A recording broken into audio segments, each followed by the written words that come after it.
Yo, what's up? It's your boy E.T. Welcome to another edition of M.A.S.S Impact, the educational podcast. Now, look, the reason why I started this, I truly believe that education is the way to close the gap, the wealth gap, the digital divide gap, the opportunity gap.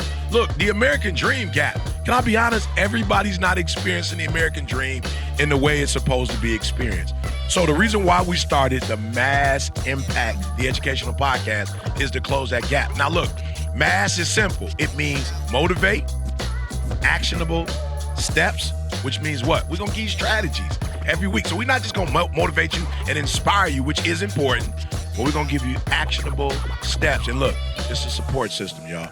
Thus M.A.S.S. It's your boy E.T. Now you know. Let's go.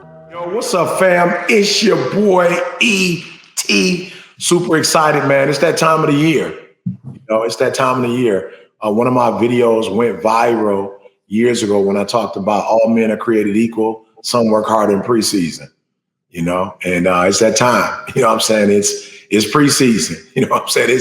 It's that time where you don't cut off learning, but where you personalize it, where you personalize it. So I know as an educator, I'm going in. I've been studying. I got my book, The Law of Opulence, that I'm on, and trying to really use that to help students go to the next level. I've got a lot of summer college initiatives where I'll be going to talk to kids before they get to school.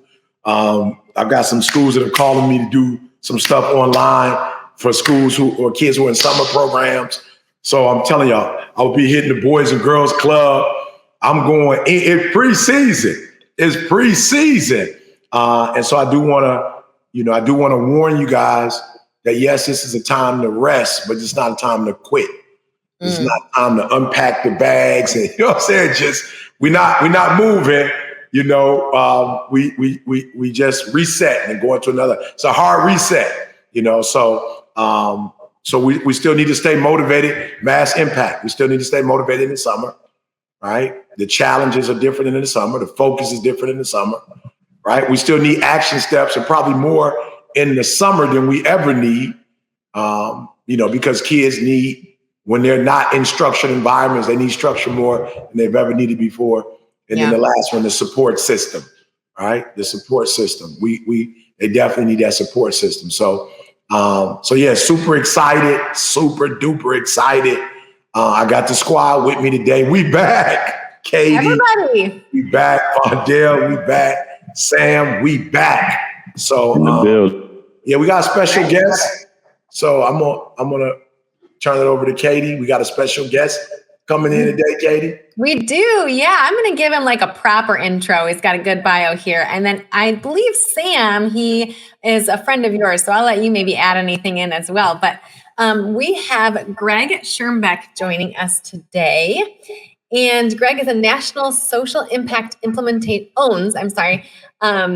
founder and principal of the National Social Impact Implementation Firm.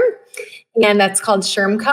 It offers strategic advising, organizational development, implementation services to schools and social impact organizations that support underserved communities. Through SchermCo Cares initiative, SchermCo works with partners to reinvest 1% of time and funds from each project back into the communities they serve. I love that.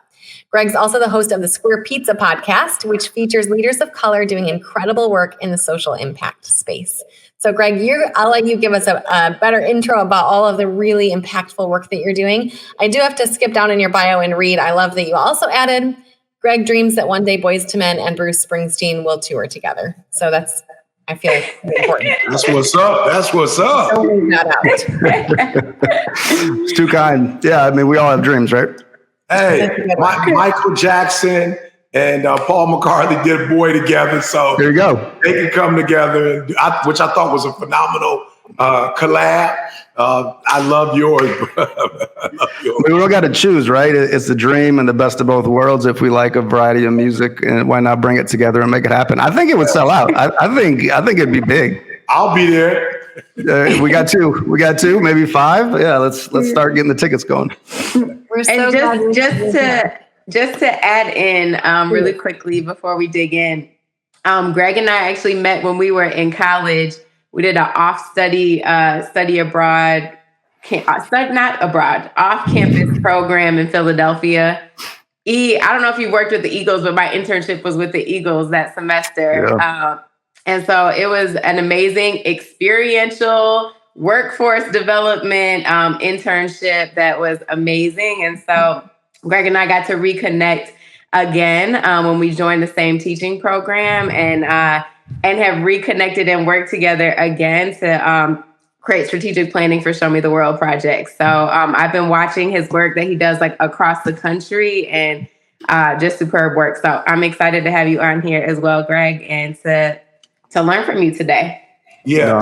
So Greg, one of our bigger pieces is support. We believe that's critical. Talk to us about what you do and how you support schools in a tangible way. Yeah, appreciate that. Thanks, ET, and everybody for having me. And Sam, the joke I say about the Philadelphia Center in college, everybody goes abroad to Italy and Spain, but we went a few states over to Philly. But I still think we had an impactful experience growing up in the Midwest, right? Absolutely. Thanks for having me, ET. Thanks for the question. So previously a teacher, as Sam mentioned, was an administrator at a charter school in an under-resourced area in Nashville, but kind of fast forwarding, right? Like kind of felt in those moments there was ways to build programs, but also really focus on implementation and data with schools. And so particularly, our work has two levels. One, we work with incredible leaders like Sam and others across the country on kind of the nonprofit or the social impact side. So strategic planning, project management, that sort of work across the country. With schools, since about 2011, about 2016, we've been offering what we call a family empowerment program. And so we think this is a higher level than just engagement, right? When most kind of school folks talk about engagement, you guys have done a lot of incredible kind of talks and videos on this actual podcast, right? Engagement is kind of one-way communication. Hey, parent, show up here. Hey, parent, do this. Hey, parent, do this. We think about empowerment as kind of two-way communication and arming families with the resources and knowledge to, one, help them kind of live better lives, and two, help them support their learner at home. And so we've kind of built a tailored family empowerment program that's now grown to 16 schools, about 12,000 families across the country. And those 16 schools are operating in 4 states right now, and planning to continue to grow over the number of years. And so happy to go deeper, but at a high level, a lot of our work, we have a great team, a lot of great school partners, and great families across the country that believe schools and families can work together. And we're just fortunate to kind of be in the middle and help connect them and arm them with the resources to be successful.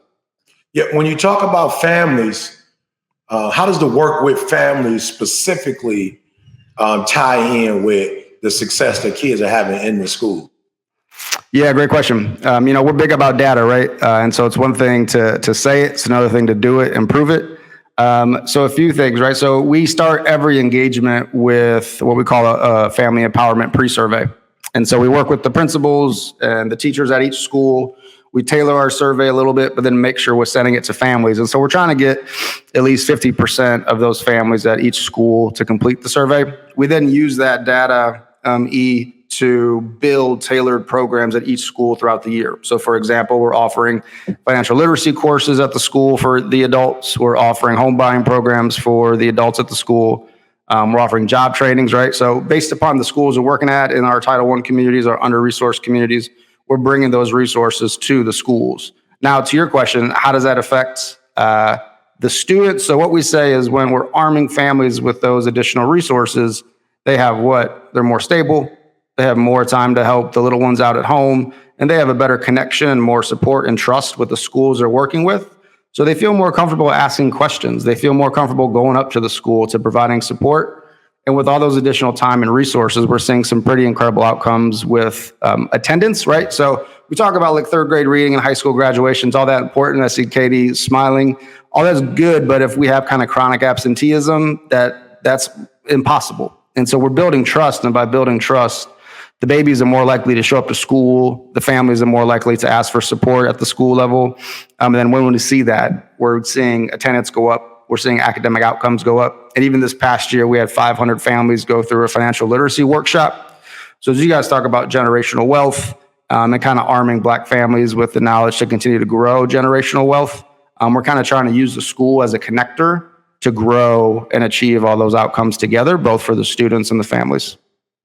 Yeah, I just want to ask this other one. So we see there's a direct correlation between, parents, their involvement with kids in schools, kids' outcomes. What do you see are some of the greatest challenges in the school systems today? Like, you're like, man, these are probably 2 of the 3 recurring things that I see. And then what are some of the things you guys are doing that you feel that not only does it work for you, but can work for other organizations that are doing works in the school? For sure. Yeah, I'm happy to share what we've seen, but also would love to pass that question to you guys, because we have 4 smarter people on this podcast than me. But in terms of my team and what we've seen, right? So the first thing is capacity, right? So not a lot of schools are staffed at full capacity, whether it's teachers or really a full-time staff member just focused on families. It often comes down to the 5th thing the principal has to do, the 6th thing the dean of students has to do. And they're already working 80, 90 hours a week. So schools are just understaffed. Schools don't have one person focusing on families. And so the first thing we'd say is, in an ideal world, schools have enough money to have 1 to 2 to 3 full-time people just in their family engagement department. So I say that's step one. Second thing we're seeing is just a lack of data. And so I think a lot of again, and it goes back to capacity, but because our school staff members are so busy, they don't have the tools or the resources to get data from families to really understand what those families want each year. And so they're doing their best to make guesses. I heard this in the car line. I heard this from the last time I talked to mom at home. And those are all good, but we're just trying to help bring some additional resources to make really good data-driven decisions to do that. And then the third thing is the community resources. And so we've seen a pretty big isolation, and I think many of you guys have seen this too, with a lot of good nonprofits, faith institutions offering services, but then a big disconnect with, like, how do they work with the schools? How do they get inside the schools? How do they run the programming in the schools? And so that kind of connective tissue to bring those resources into the schools with the trust of the families is where we've kind of seen a lot of the magic happen. It's not sexy work, but it's hard work and important work. And when those kind of 3 things can come together, we've seen some pretty powerful outcomes. Guys, I don't want to monopolize any questions from you guys, and then Greg, at whatever point you want to throw some questions at us, we're ready. Yeah, appreciate it. I love it. Yeah, I wanted to jump in here and talk about, how are you getting funding? Are you going through individual schools through Title I dollars? Yep. You have a group of donors and funders? Yeah, just really curious about. Yeah, great question. Thanks, Vondale. So we started a nonprofit separate from our LLC. So we raised about $100,000 a year, a little bit more, to offset the cost. So that goes to our team members. And then we charge schools a little bit of fee to have skin in the game that comes from Title I dollars or family engagement dollars, Vondale. So they put money back in that pot. And then we use that to offer essentially 4 data-driven family empowerment events throughout the school year. That brings in all the community resources, that leverages the data. The 2 things people like to know is we feed every family that shows up. One, I think it's a universal language, no matter your socioeconomic status, your race. People like to eat around 6 o'clock on a weeknight. And so we think the least we can do is feed everybody. We pay for that. And the second thing, shout out to Lyft. We have a really good partnership with Lyft, the transportation company. And we do 100% free transportation door to door for any family that can get there. We try to work through the city bus system. We try to work through the local school district. Y'all know how that goes. We got tired. We said, forget it. We picked up the phone, called Lyft, got a bunch of liability insurance to make sure we're good there. And then partner with Lyft to make sure. So that's where a lot of the money goes, to make sure families are getting fed. We pay for program fees, and we make sure families have door-to-door service to get to schools and the programs at night. I love that. I love that. So when we go into schools and do family programming, we always feed them too. So I love that you said that right away. The other thing that I would like to add that we've looked into starting to do is providing childcare for younger kiddos for families. And so we've looked into like having, even if it comes from within the school, like NHS members or some kind of help from community churches that could helping with the younger kiddos so that the families can really be engaged. Because I know that's a large obstacle for families too. Being able to have, be able to sit and engage if they have younger kids they have to watch at the same time. So that's the one thing I'm curious about. If you guys have thought about that too, because that's one thing. I have never thought about providing rides through Lyft. I love that idea. Yeah, been great to work with. Happy Katie offline to walk you through it. And yeah, so usually we would pay in terms of childcare, one of our local after-school partners. Perfect. And so they're kind of running the after-school program. Kids are doing one thing. Mom and dad are focused on like budgeting 101. And then we'll slide some extra money to one of our after-school providers to go into a separate room to do childcare for the younger babies, so they can do it. It's a lot of kind of non-sexy event, kind of specific driven work, but you all know and eat from all the events you guys do. If those logistics aren't done, all the good planning, everything goes to waste. So yeah, childcare is incredibly important, something we offer at every one of our events. So thanks for that question, Katie.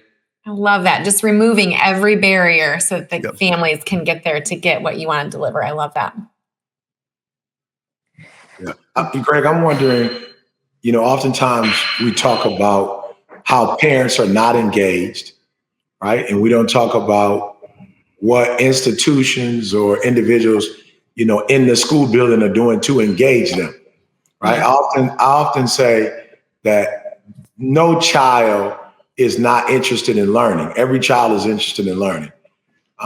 It could be they're more interested in learning video games or more interested in social media, right? But one of the things that I've noticed about, especially entertainment, is forever evolving.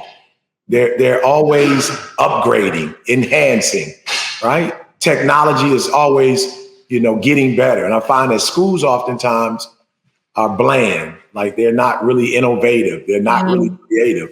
And so I don't think that the challenges that kids don't want to learn, I think that maybe kids don't want to learn the way they did 10 years ago, or they don't want, to do all the work. What have you found with parents who are engaged, who probably weren't engaged in the beginning?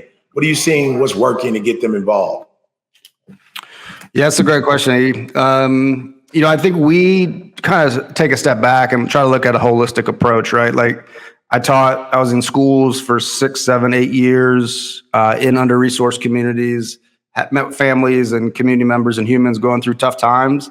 But even through those tough times, like, and Sam, push back if you think I'm lying, or Katie or Vondale, you too, but never met a grandma or a mom or an aunt or dad who are like, you know what? I really don't want my kid to read. Right. I really don't want what's best for my kid. There might be some hurdles to overcome, but once we've kind of been able to understand and see that human for where they are, and then from there you can begin to build trust, right? And it's not easy. I'm not selling kind of rainbows and lollipops, but have never really met a family member that didn't want what's best for their kid. And so I think being able to take a step back, kind of see that human where they are, and then understand, look, like maybe the school they went to disserved them, right? Maybe the school they went to was racist to them, was mean to them, didn't give them the right opportunities. And so I think it's the mindset of, and a lot of schools and teachers and principals have this, it's the mindset of having to earn the trust of the family and not assume the other way around.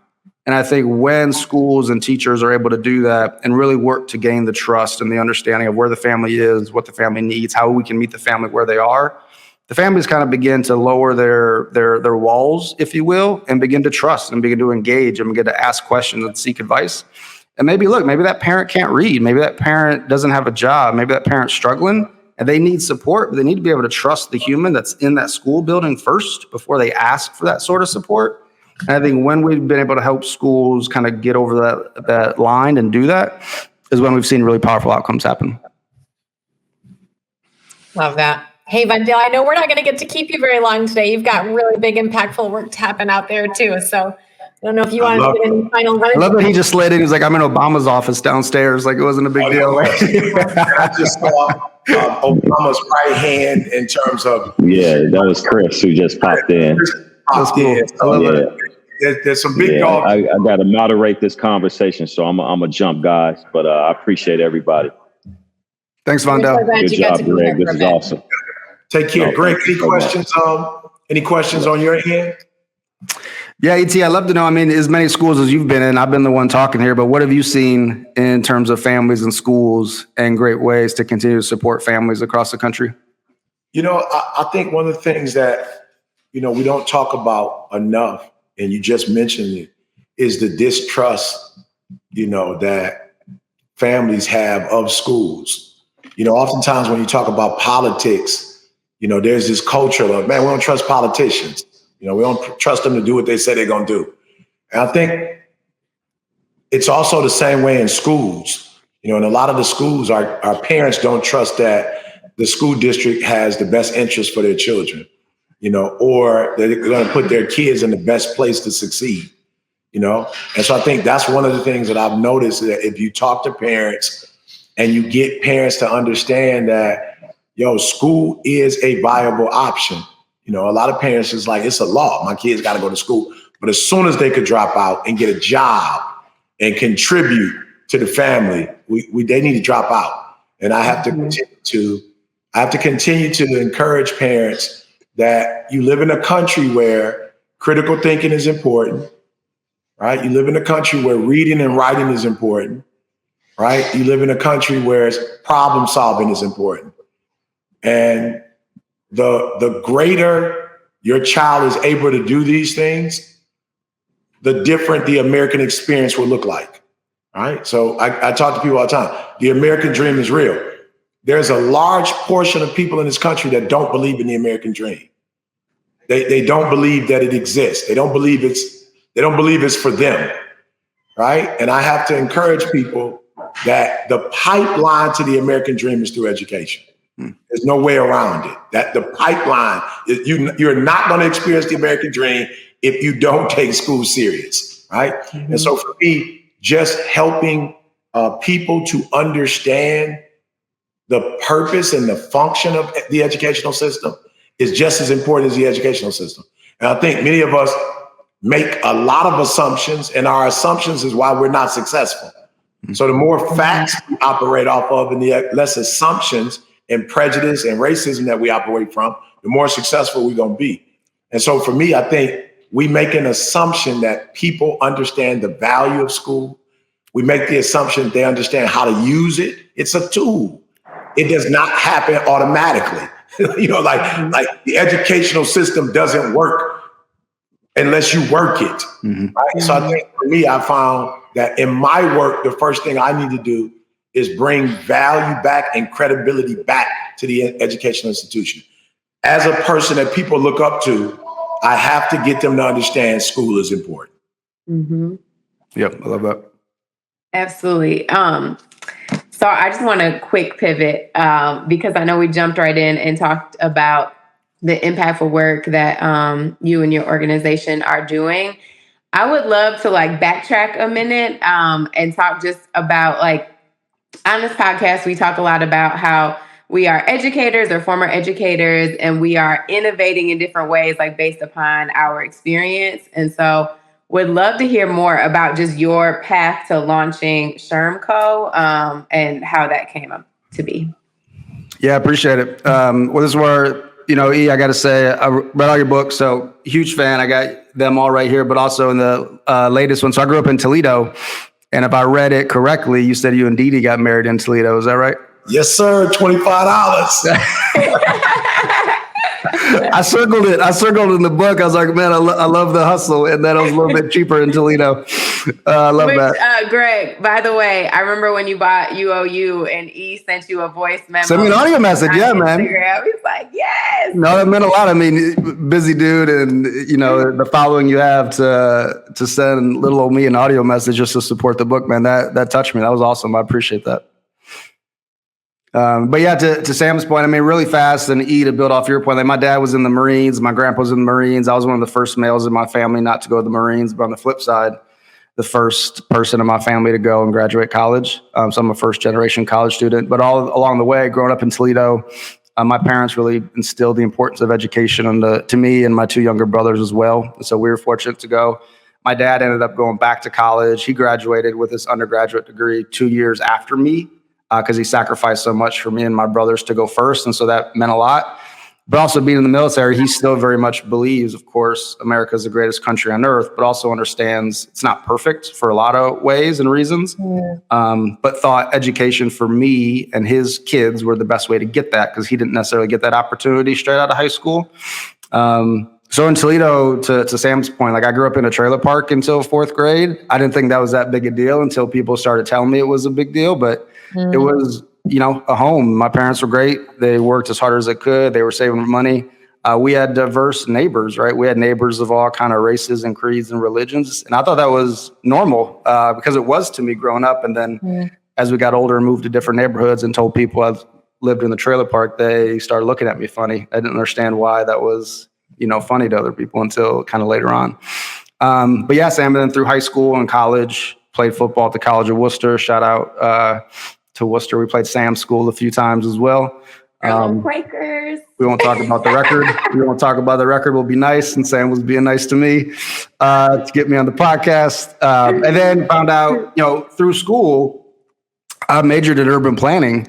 And one of the classes was Urban Education 101. And they started talking to me about kind of Jim Crow laws, racial segregation, and how schools are funded. And I remember calling Dad, like, Dad, do you know the school we went to wasn't funded well because we didn't have a lot of money growing up? And he was like, that can't be right. And then so we had to engage in, I was like the smart ass kid in college calling Dad from the military, talking to him about how schools were funded.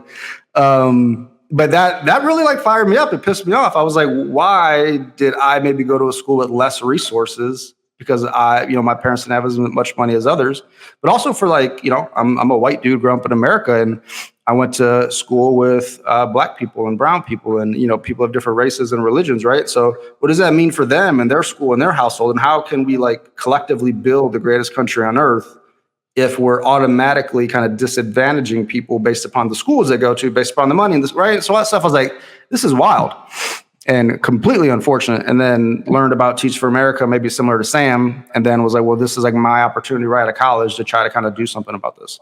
And so I'll stop there. But through that, 2008, got into teaching, coach football. Then I've been kind of in education. I can't get out, but been in education since 2008.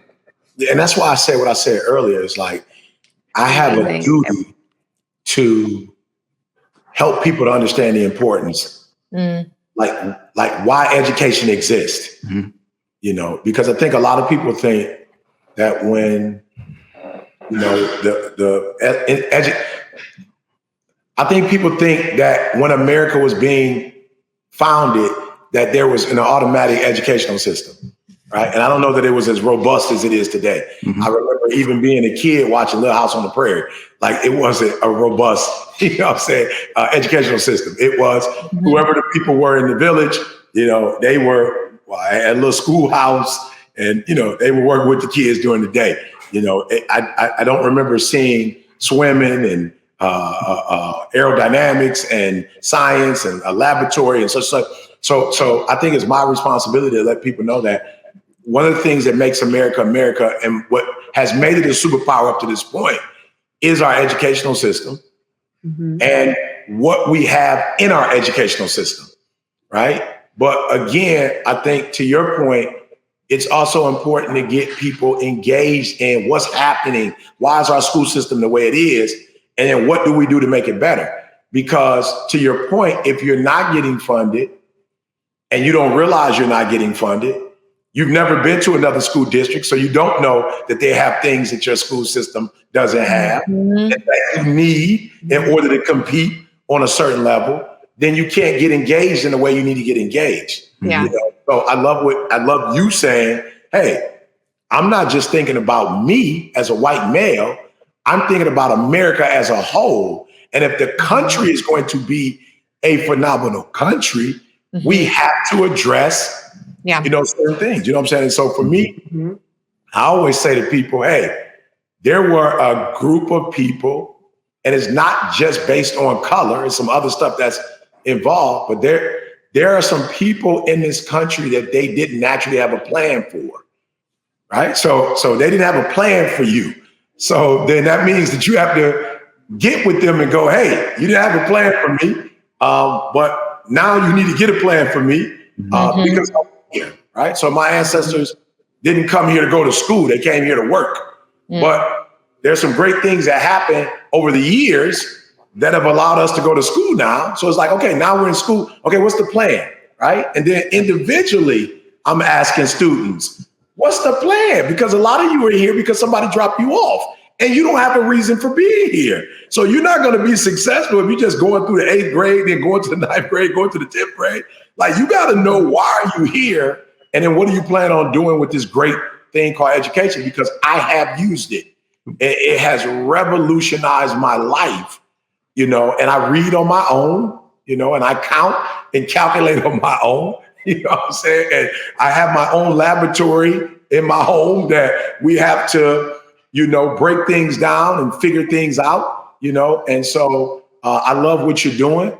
And I just think more of us need to be involved. And I'm gonna be honest, I think that there needs to be more collaboration, even between those of us who are in the field. And this is a subject for another day, Greg. Yes. But I believe one of the greatest challenges to that is economics. I think so many people are fighting for economic resources. That really we could do better if we came together anyway. But because we fight so much about, well, how can I get this and how can I get that, that we don't work together because we don't see how we can work together, because we think economics is the thing that is like, how can I get paid if you're doing the same work that I'm doing, or I'm in the same school district you're in? And so I do think from a collaboration standpoint, we could do more and we could move the needle in the educational system more. And I'm just a firm believer, as the American educational system grows, so does the health and the wealth of the country grow.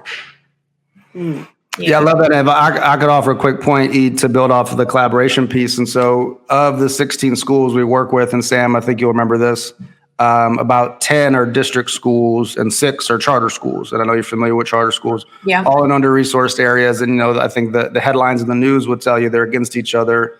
They don't want to share. They don't want to work with each other. But behind closed doors, they like collaborating. They like working together. They like sharing resources together. And so it's not a sexy headline because it's nuanced, but in our small community of those 16 schools, they're emailing each other. They're talking to each other. They're sharing after school programs together, because the people in those buildings want what's best for the families and the students in those buildings, not really care about what's happening in the Capitol or the taxes or anything else. They just want to serve their babies and their families well.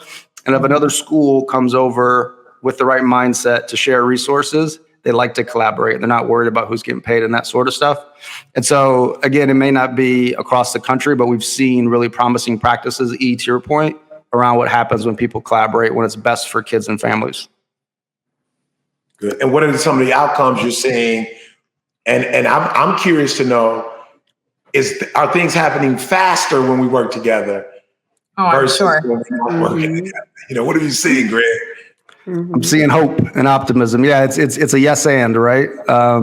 So I think we've seen attendance rates go up. Like just this past year, so we had across 16 schools, we had 50 data-driven family empowerment events. Okay, 50. Of those 50, we had a little over 5,000 adults and families show up to those events. And of those 5,000, as I said, a little more than 500 completed their first financial literacy session together. And so, we have data around families showing up. We have longitudinal data around attendance coming up as well. And then enrollment coming up, right? People got to stay in school. We're still tracking data towards academic outcomes. Obviously, data towards families buying the first home and that sort of stuff is coming. But we're seeing a lot of promising data leading to some of the big indicators that people want to see. So we're hopeful and optimistic about what's happening moving forward. Okay, so here, I hate to do this, but we're going to have to pick this up in our studio, right? Because this is some good stuff. And oftentimes good stuff is lost to entertaining stuff, right? Some kind of way entertaining stuff. So we got a studio and we're going to be doing some stuff this summer. And I would love to have you come in the studio and work with us. It's the cameras, the lights, it's the action, they edit. I look better in the dark. But if you're going to have to get some makeup or something, I'll do my best. I got you, because I work in a dark environment, so you're good. Cut the lights down, blue lights. This has been phenomenal, but I do want to talk about how we can come together and really maybe spend about an hour in the studio, really taking this stuff and going, to a whole nother level, because this is next level stuff. And I'm looking forward to working with you. I got to say this, though. This is a special shout out to Sam. Sam has connected herself to some really cool people. Yeah, she does. That's like her little secret superpower, that she knows a lot of all-stars in the industry, and has found a way to be nice enough to get them to come on, and support us. So we're going to do the round boy. That's how we always end. 1 point from each person to kind of just say to our audience what we need. And you got to promise, Greg, you'll come up to Lance. Easy. As long, I'll stop in Toledo, make a quick trip. I got you. You have to visit my hometown. Of course. I'll just jump in really quickly.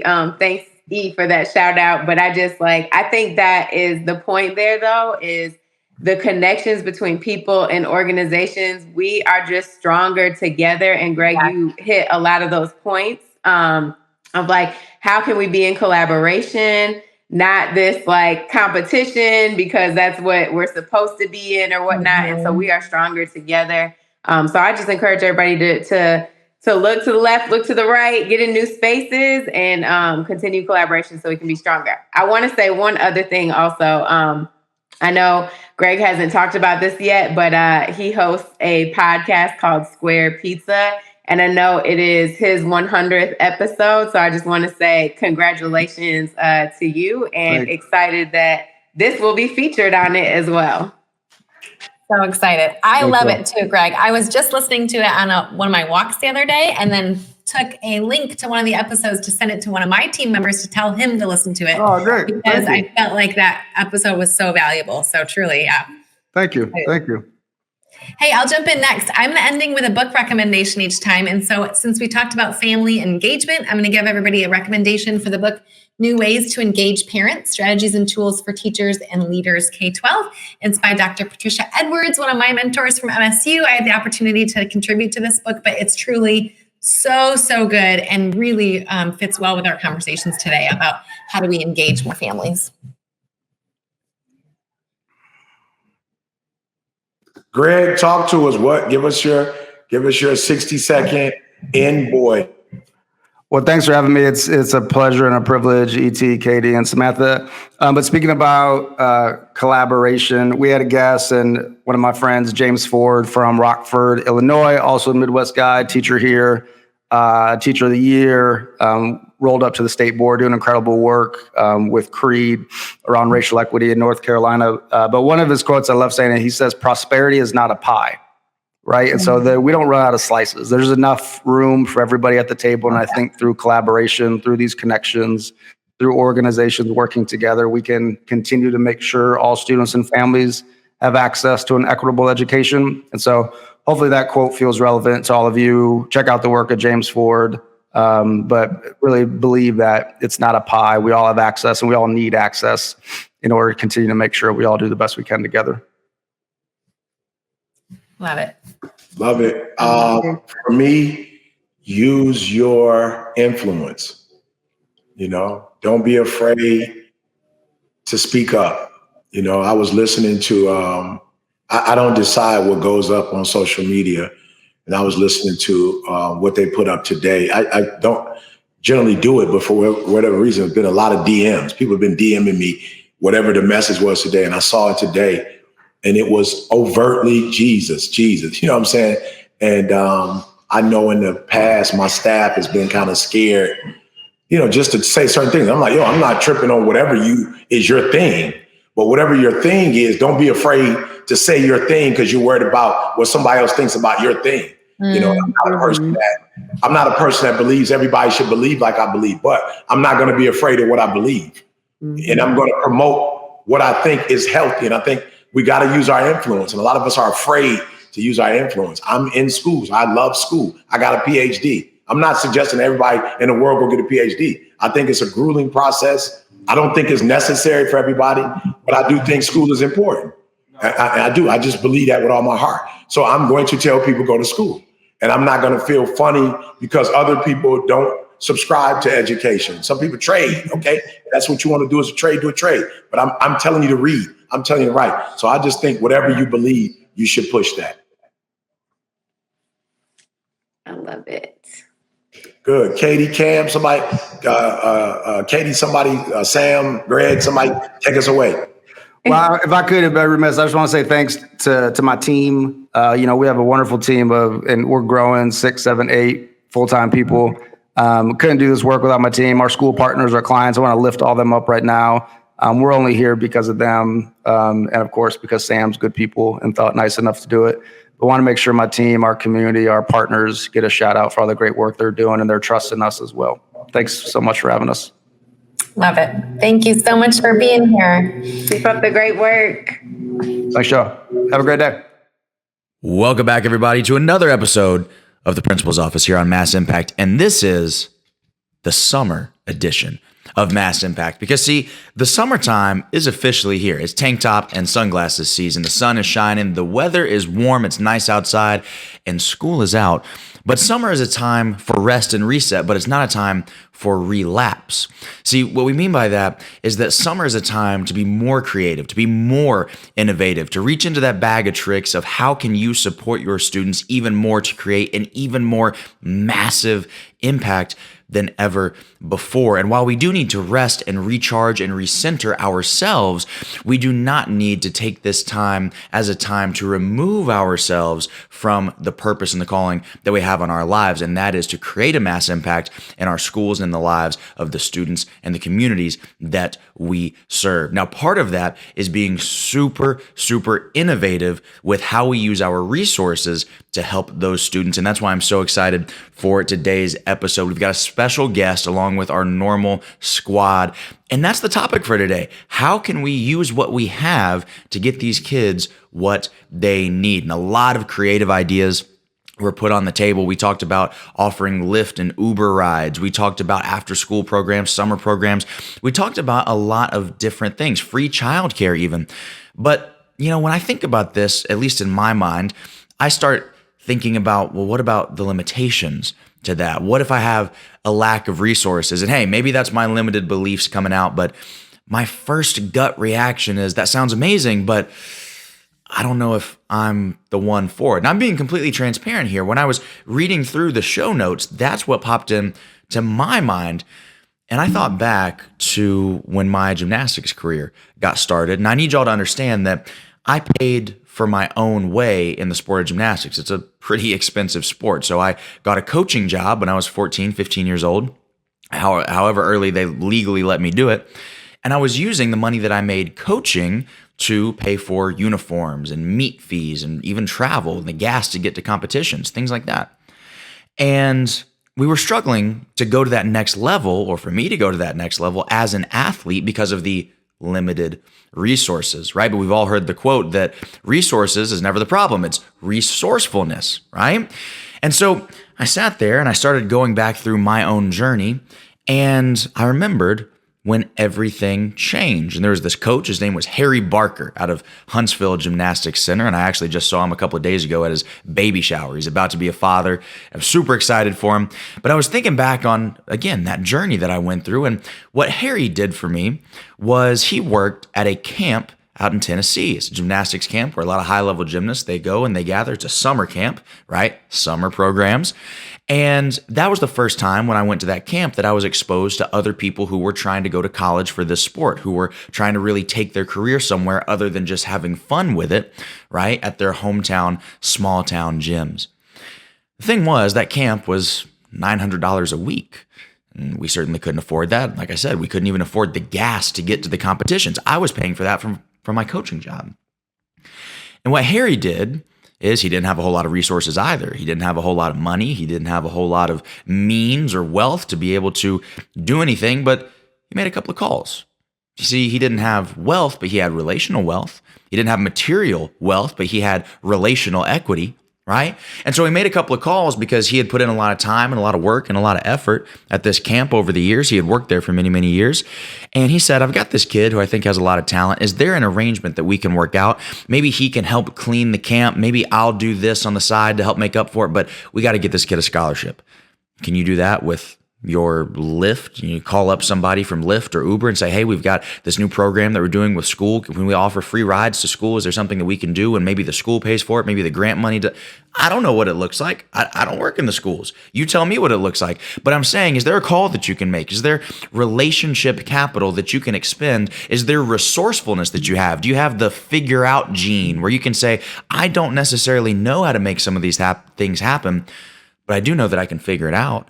I do know that I can try. I do know that I can be resourceful with what I do have to get to where I need to go and where I want to lead these kids. Let me tell you something. That one phone call that Harry made that got me into that camp. I met a coach from Michigan at that camp. I ended up going to the University of Michigan because of that relationship, right? While I was at Michigan, I heard about this guy named E.T. who did free seminars at Michigan State University, an hour and a half away, and I started going to those seminars. I met ET, and now you've seen the butterfly effect before. You see how this all plays out. That one phone call, that one bit of resourcefulness, not resources, but resourcefulness, changed my entire life. And I'm loyal to that guy till the day I die because of it. Because had he not gone out on a limb for me, I certainly wouldn't be the person that I am today. So in this summer edition of M.A.S.S Impact and this edition of the Principal's Office here, I want you to ask yourself the question, what resourcefulness can you use to make this summer a summer of innovation, a summer of creativity, a summer of progress for yourself, for your school, for your community, and your students, right? Answer that question, and I guarantee, even if it isn't something massive, even if you don't think it's going to change somebody's life, even if it's just a little something that you can do to contribute, I would guarantee you that that impact will be far more massive than you could ever even imagine. Guys, if you are enjoying this and if you like this information, if you want more of this and you want to bring this to your school, don't forget to visit www.theplaybookprogram.com. All right, that's theplaybookprogram.com. If you want to work with Katie, Sam, Vondale, ET, the whole squad, if you want to work with us to implement some of these principles and these strategies, these tools, these tactics in your school, theplaybookprogram.com is where you need to go. And hey, if you're interested in some of those UOU books, I just heard that we got a new site up called UOUforschools.com. It's going to help you get some of those books and some of that curriculum in there as well. But until next time, thank you so much for watching M.A.S.S Impact, and we'll see you on the next one.